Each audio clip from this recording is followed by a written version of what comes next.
Once, a young boy approached his Zen master and asked, "Oh wise one, why do I keep having sexual thoughts all the time? They consume my time and energy, making it hard for me to focus on anything else. I constantly feel attracted to the opposite sex." The Zen master smiled and said, "First of all, we should realize that whatever naturally exists within us is not inherently bad, it serves a purpose in our lives. Lust is an emotion that arises from a physical need, which is natural in every living being. Sexual lust is not something external that we acquire, it is inherently present within us. It is a natural aspect of human existence, essential for the continuation of our species." Curious, the boy persisted, "If sexual lust is a natural part of us, then why do people condemn it?" The master pointed out, there is a big misunderstanding when it comes to sexual desire. It is a natural part of being human, stemming from our biology and instincts. However, societal norms, cultural beliefs, and personal experiences shape how we perceive and express it. Some may view sexual desire as taboo or shameful, while others may embrace it openly. Sexual desire, like any emotion, is not inherently good or bad, it is about how we handle it. Problems can arise when there is too much of it. For example, eating is necessary for survival, but overeating can harm our bodies. Similarly, indulging in sexual desires excessively can cause harm. The master continued, "Animals also feel sexual desire and have sex, but usually only during specific times, like mating seasons. Humans, however, can indulge in sex anytime, whether it is needed for reproduction or not. This means we have more freedom, but it can sometimes lead to problems if we overdo it. So, having sexual thoughts is natural and okay, but it becomes a problem when we start to think about it all the time and can't focus on anything else." The boy nodded eagerly and said, "Yes, sir, that's exactly what's happening to me right now. These thoughts are taking over my mind, and I can't seem to control them." The Zen master explained, "There are a few reasons why sexual desire can become uncontrollable. Firstly, many people lack a clear purpose in their lives, leaving them susceptible to being consumed by their desires." Then, turning to the boy, the master asked, "Do you find yourself having inappropriate thoughts even when you are busy with your work?" The boy replied, "No, sir, when I am focused on my tasks, those thoughts don't bother me." The master nodded, "That's because our mind can only hold one thought at a time. If we have a meaningful goal in our lives and remain dedicated to pursuing it, we will find that there is no space for these intrusive thoughts to bother us. Even if they do surface, our commitment to our goal will swiftly push them aside."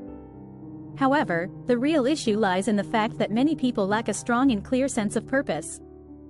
The Zen master continued, "Another reason why sexual desire can become uncontrollable is that society often tries to suppress it by labeling it as wrong. When something is kept hidden or forbidden, it sparks curiosity and fascination. This can increase people's attraction to sexual desires, even if they are not fully aware of it. When we try to push away or suppress a thought, it often comes back even stronger. The same goes for thoughts of sexual desire. Suppose I tell you not to think about a monkey. What's the first thing that comes to your mind?" The boy replied, "Sir, the first thing I would think about is a monkey."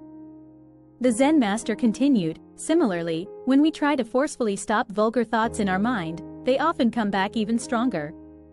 So it is best not to suppress thoughts. Sometimes, sexual desires can take over us because we are not paying attention to our thoughts. When one sexual thought pops up in our mind, it often triggers more thoughts like it, and we end up lost in a chain of them. This can drain our energy and waste our time. That's why it is crucial to be aware of our thoughts and what's going on in our minds." The Zen master further said, "Sometimes, we start thinking about lust because of spending time with people who think about it a lot. Even if we don't naturally think that way, being around them can make us feel the same. So it is wise to avoid spending too much time with people who have lustful thoughts." The boy asked, "Master, I have understood how to avoid lustful thoughts, but can we ever completely overcome our sexual urges?" The master replied, "First, it is important to know that we can't completely stop our sexual energy. It is a natural force designed by nature to create new lives and keep humanity going. Trying to control it directly usually does not work. However, through practices like meditation and prayer, we can transform this sexual energy into something higher. It is called sexual sublimation. Sublimation is not about suppressing desires but about positively converting them into something greater. It is like electricity, dangerous, but when we convert it into light through a device, it brightens up a room. Similarly, by doing good deeds, meditating, and praying, we can change our sexual energy into spiritual energy, which is also called ohas. Ohas is a powerful spiritual energy stored in the brain.